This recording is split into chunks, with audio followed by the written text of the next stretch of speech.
দেখেন এখানে রুটির বক্স, এগুলোর সম্পূর্ণ রুটির বক্স, SS 100% SS রুটির বক্স এগুলো। আর এগুলো হলো হানিকমের কড়াই এগুলা।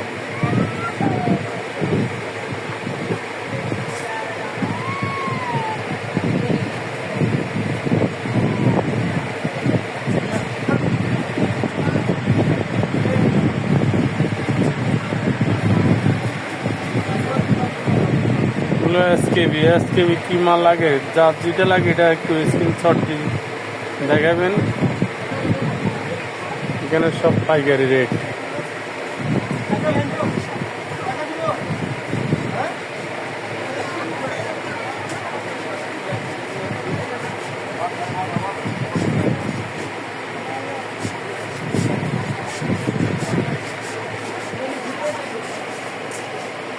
তাওয়াগুলো দেখেন, বিভিন্ন তাওয়া।